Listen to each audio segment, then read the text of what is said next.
Welcome to Weekly News Highlights, where we wrap up your week with a glimpse back into what went on over the past week. I'm Kim Dami in Seoul. President Yoon Suk Yeol announced this week the lifting of restrictions on land near military bases here in South Korea for private and public commercial use. And ahead of the new school year, President Yoon on Tuesday called on all of Korean society to support a nationwide childcare initiative. Sweden will now join NATO as the 32nd member after Hungary held a parliamentary vote to approve the move. In response, Russian President Vladimir Putin signed a decree reestablishing the Soviet-era Moscow and Leningrad military districts. Thousands of firms from around the world were back in Barcelona this week to show off their newest mobile technology and services at the Mobile World Congress. AI once again stole the show, along with Samsung's Galaxy Ring and Lenovo's fully transparent laptop. The Yoon administration's efforts to boost the nation's all-time low birth rate continue. Ahead of the new school year in March, President Yoon Suk Yeol on Tuesday called on all of Korean society to support a nationwide childcare initiative called Nilbom School. Our correspondent Oh Soo-young starts off. It's said that it takes a village to raise a child, but in South Korea, there will be a centralized government system to reduce the burden of childcare and education. That's according to President Yoon Suk Yeol on Tuesday, as announced at a meeting of leaders of the nation's 17 local governments and their respective educational authorities. Ahead of the new school year, which begins in March, the president addressed the pilot launch of his administration's childcare program for elementary schools nationwide. Meaning continual care, the so-called Nilbom program will offer parents and guardians 2 hours of free extracurricular sessions for their children before and after school during hours that overlap with their commute and work. This comes as South Korea seeks to resolve its chronic demographic crisis, the lowest birth rate in the world, averaging 0.78 births per woman, with more and more adults feeling unable to afford or have the time to raise children in a fiercely competitive society. 우리 사회에서 학교만큼 안전하고 아이를 믿고 맡길 수 있는 곳이 없습니다. 학부모는 돌봄 걱정 없이 마음껏 경제 사회 활동을 하고 아이들은 안전하게 돌봄을 받으며 건강하게 성장을 하기 위해서 학교가 늘범 학교의 중심이 돼야 합니다. The program will kick off at 2,700 schools for first graders in the first half of this year, offering extracurricular classes based on popular requests such as culture, sports, arts, digital technology and self-development. From the second semester, the program will expand to 6,000 schools and cover second grade students from next year, working up to sixth graders by 2026. Yoon emphasized that the burden of childcare and education should shift away from parents to the public sector, announcing that the central government will establish a headquarters for the Nilbom program as an all-out support system. According to a senior presidential aide, current Deputy Prime Minister and Education Minister Lee Joo-ho, known for his pioneering policies and academic work on education and innovation, is expected to lead the pan-government body. The program will launch a year earlier than planned, with 700 more schools taking part in the first semester due to high demand. Lee has pledged administrative support as well as a feedback system to heed teachers' voices. Oh Soo-young, Arirang News. Restrictions on land protected from development near military bases will be lifted for commercial use. Now, the bold move is part of the government's ambitions to cultivate the nation's main industries across the country. Our Kim Do-yeon covered this story. The South Korean government is set to free 339 square kilometers of land for military installation protection zones for public and private development. President Yoon Suk Yeol announced this on Monday at Seosan Air Base in Chungcheongnam-do Province, while there for a policy discussion with citizens explaining that the government considered the demands of the public while also keeping national security in mind. 군사시설 보호구역이 처음 도입된 것은 1970년대입니다. 그때와 지금은 많은 환경이 바뀌었습니다. 전국이 급격하게 도시화가 됐고 또 기술이 발전하면서 군과 우리 안보의 구조에도 큰 변화가 있었습니다. Around the airbase alone, which is the country's biggest Air Force base, 141 square kilometers will be freed from the military protection zone. President Yoon added that with a new airport being built in the city of Seoul and the lifting of protection zones, he hopes that the province can utilize the land to promote projects that the local government deems to be the best. The decision comes less than a week after Yoon's announcement to lift greenbelt restrictions as well. With the 2 development restrictions gone in the region, Yoon says he has high hopes for the region. 그동안 충남은 자동차, 디스플레이 등 우리 주력 산업을 키워왔고 자체 발광 OLED를 세계 최초로 양산해 냈습니다. 지금 충남은 아산만을 중심으로 서해안 산업 핵심 기지가 되겠다는 비전을 가지고 있습니다. He also pledged to create industrial complexes in cities nearby. And as Chungcheongnam-do province is home to the headquarters of the Army, Navy, and Air Force, he will create a cluster for the defense industries centered in Nonsan.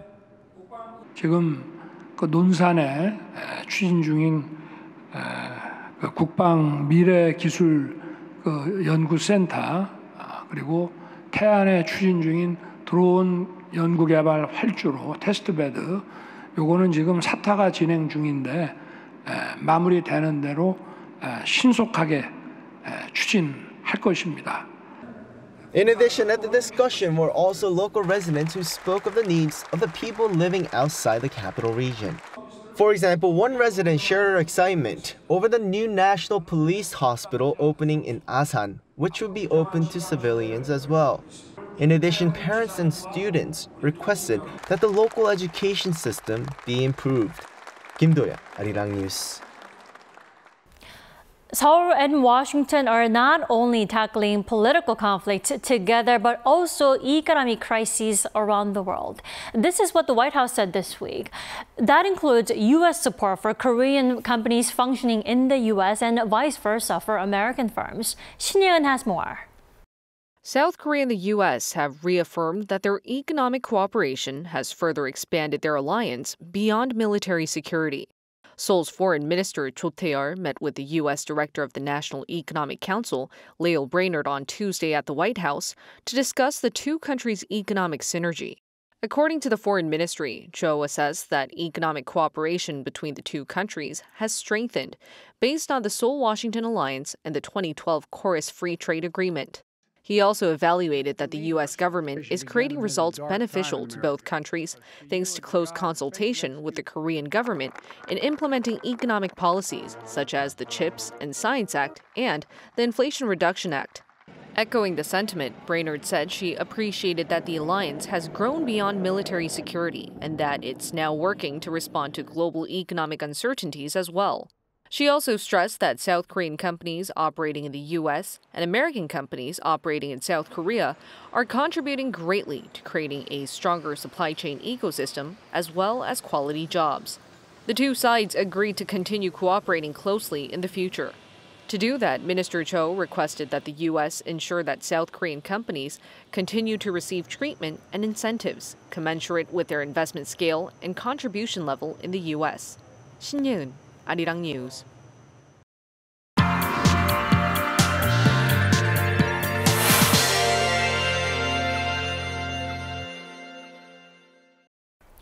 The biggest mobile and telecommunications trade show hosted in Europe took place this week. The 2024 edition of the Mobile World Congress took place in Barcelona, bringing over thousands of firms from 200 countries. For more, we have our business correspondent Moon Hae-ryun here in the studio. Welcome, Hae-ryun. Thanks for having me, Dami. So, Hae-ryun, let's start with the theme. What was the central theme at this year's MWC? So, Tammy, the overarching theme at MWC this year was Future First.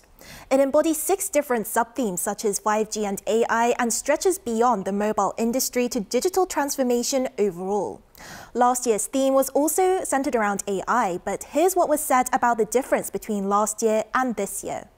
A lot of interactions or applications around 5G, AI and platforms, and how these 3 things can work together to provide a service or a solution to you as a consumer or to you as a businesses that is different from what it was before.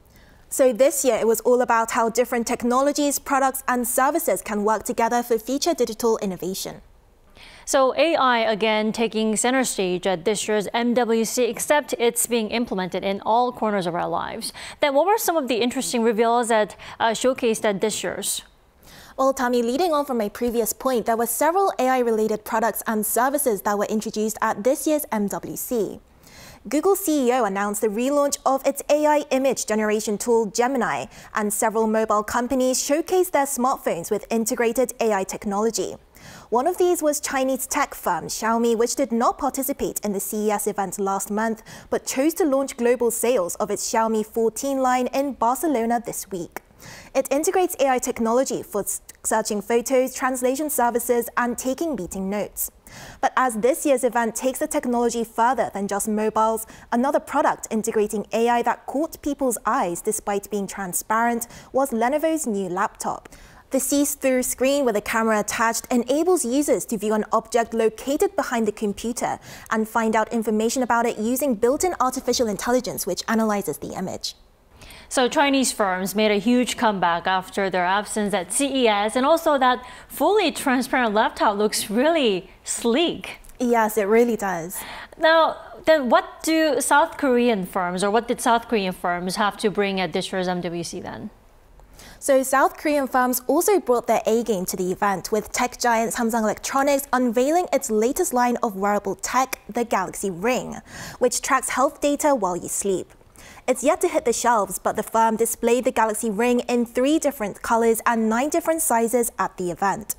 Telecommunications companies KT and SK Telecom set up AI-related booths this year and demonstrated a wide range of services. KT showed its intelligent urban air mobility traffic management system that assists in the safe operation of urban air mobility vehicles. UATM digitally replicates real-world UAM operations by integrating digital twin technology and AI, and enhances safety based on numerous data analyses and simulation. As for SK Telecom, they showcased their telco-specific large language model that's used in various services such as their virtual chatbot assistant. Then what about domestic startups or some smaller companies? So this year, the Korea Trade Investment Promotion Agency opened up a joint booth for domestic firms and organizations with the Ministry of Trade, Industry and Energy. And this year's participants from South Korea was its largest yet, with many startups and SMEs taking part. 8 public institutions joined forces with the government to support Korean companies as one, so 118 startups and SMEs are promoting at MWC under the same brand, Korea. AI is a running theme for many of the firms at the joint booth, and a domestic startup called Hyodol, offering AI companionship for the elderly, was awarded the 2024 Global Mobile Awards in the Best Mobile Innovation for Connected Health and Well-being category. Now, with the event gathering so many firms together from around the world, were there any interactions between them? So the MWC brands itself as an event where technology, communities and commerce converge, and this year the government and firms did exactly that. SK Telecom is collaborating with 4 other global telecommunications firms from Germany, Saudi Arabia, Singapore and Japan to develop a joint LLM and other AI-related services. South Korea is also one of 10 countries, alongside the United States, Australia and Japan, that signed a joint statement outlining principles for the research and development of 6th-generation wireless communication systems.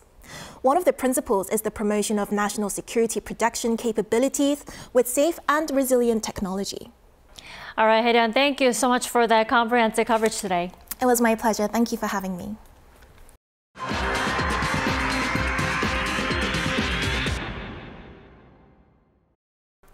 This week, Sweden was finally given approval to join the North Atlantic Treaty Organization. The Nordic nation will now see the end of 200 years of neutrality and instead expand NATO's presence on the Baltic Sea even further. But the announcement also set alarm bells ringing in Russia. Our Park Kwon-woo has the details. Sweden is set to become the 32nd member of the North Atlantic Treaty Organization after the Hungarian parliament made its final approval to accept Stockholm on Monday local time.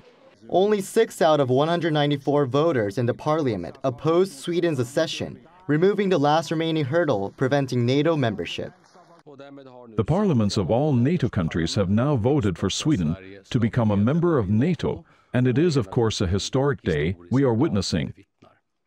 The process has taken nearly 2 years since Sweden applied to join the defense alliance following Russia's invasion of Ukraine in February 2022.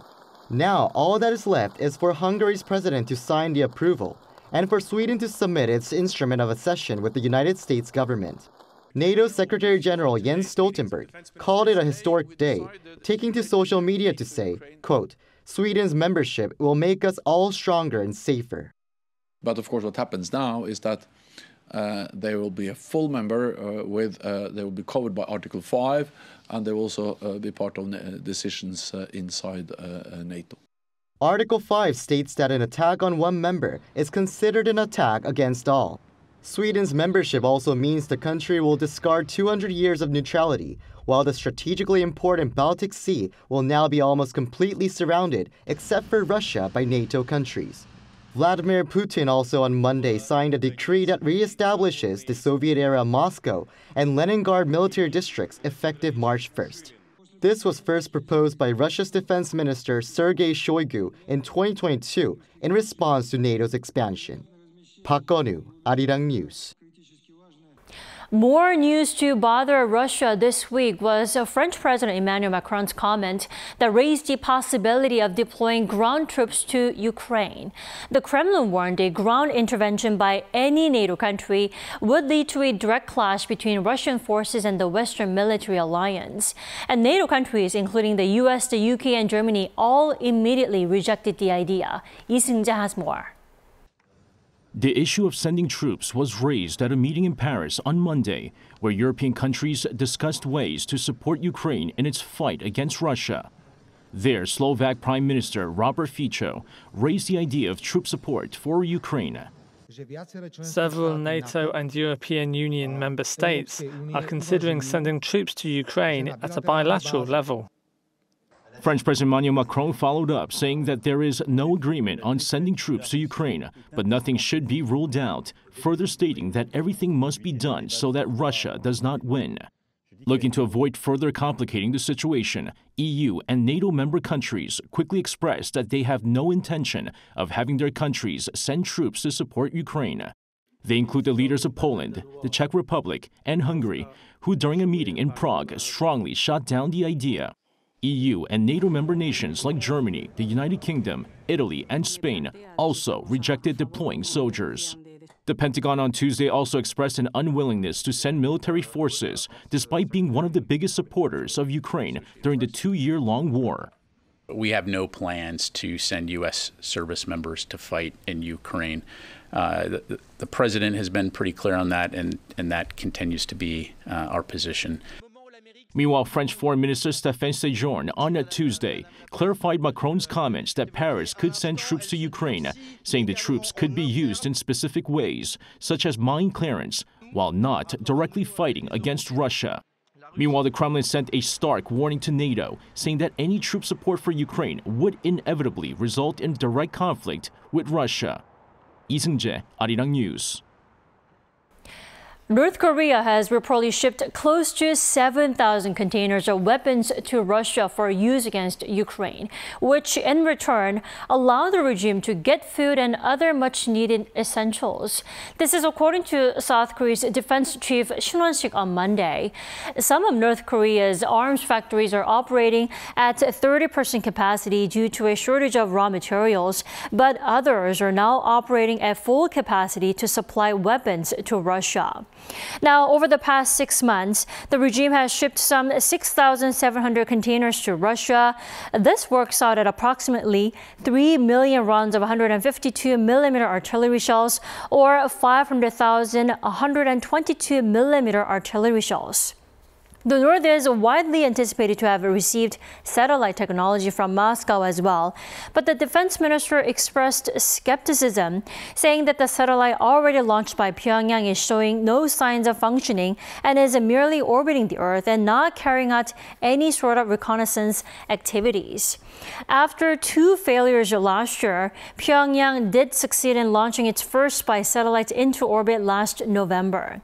Shin hinted at the possibility of the North North, launching its next spy satellite before South Korea launches another of its own from Florida in early April.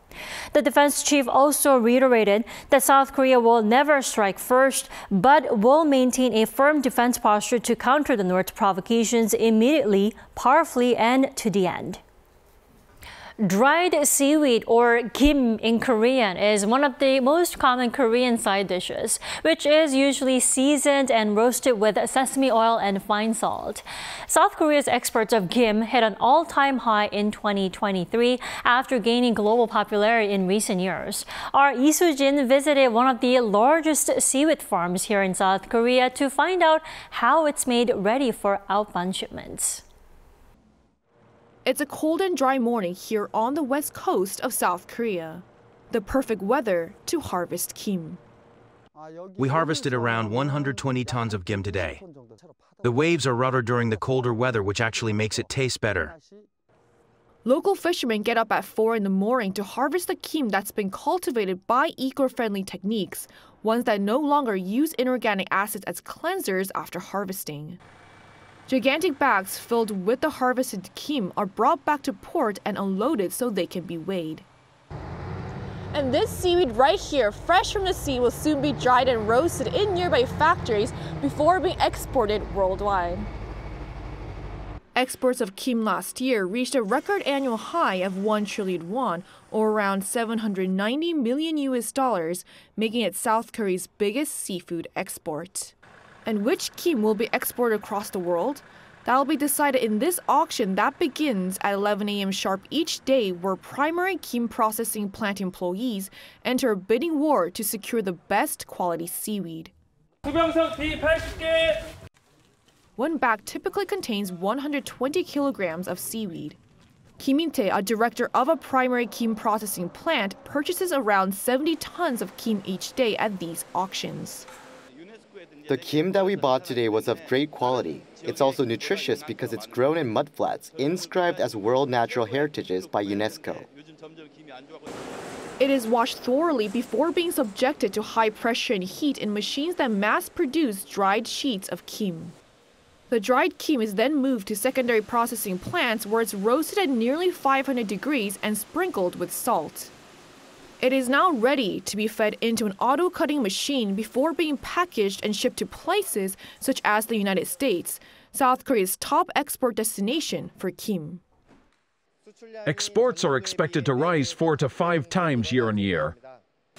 He and other owners of processing plants, as well as local fishermen, all have no doubts about the momentum behind kim exports continuing, but aren't as confident about whether supply can meet the high demand. The government should ease regulations on the expansion of seaweed farms. While the Oceans Ministry has announced a 5-year plan to boost exports, more active investment and policy reforms will be necessary to reach its target export value of $1 billion by 2027. Lee Soo-jin, Arirang News, Seoul. And on the entertainment front, the debut film by Korean-Canadian director Celine Song, Past Lives, is set to hit theaters here in Korea next week. Ahead of its premiere, the director herself visited Korea to talk about her work. Our cultural correspondent Song Yoo-jin has this report. Celine Song didn't expect her movie to become this huge until about a year ago. 2023 was a stellar year for the Korean-Canadian director's debut film, Past Lives. Starring Greta Lee and Yoo Tae-oh, the film has clinched over 70 awards at numerous film festivals and is now setting its sights on the Oscars next month. Past Lives has earned 2 nominations, Best Picture and Best Original Screenplay. It all started when Song was drinking at a bar in New York with her husband and childhood friend. None of them spoke each other's language, so I had to act as an interpreter. In the process, I got this special feeling that I was interpreting 2 sides of my identity, history, and personal narrative. The film follows Nora, a playwright living in New York, as she reunites with her childhood sweetheart, Hae-sung, after 24 years following her emigration to Canada. This is where the concept of inyeon, meaning destiny or fate in Korean, comes in. Even though the two are not together in this life, they believe their decades-long connection extends from their past lives and will continue into their next lives. I believe 인연 is the only word that can describe the relationship between Haesung and Nora. While it's a Korean term, the emotion it signifies resonates universally. That's why people, regardless of their background, have shared with me that they understood its meaning after watching the film. When I first read this scenario, I was touched by how it eloquently and simply explained what 인연 is. Song weaved autobiographical elements into the film, drawing from her decade-long experience as a playwright, meeting her husband at an artist residency, and navigating the complexities of balancing multiple cultures. There is a reason for this. I believe a personal story is essential when reaching out to an audience. If I want to make my creation meaningful to others, I believe I should delve into something only I can uniquely contribute or excel in. Past Lives premieres in Korea on March 6th. 송미진, Arirang News. That is all we have for this week. We thank you for watching Weekly News Highlights. Enjoy the rest of your weekend.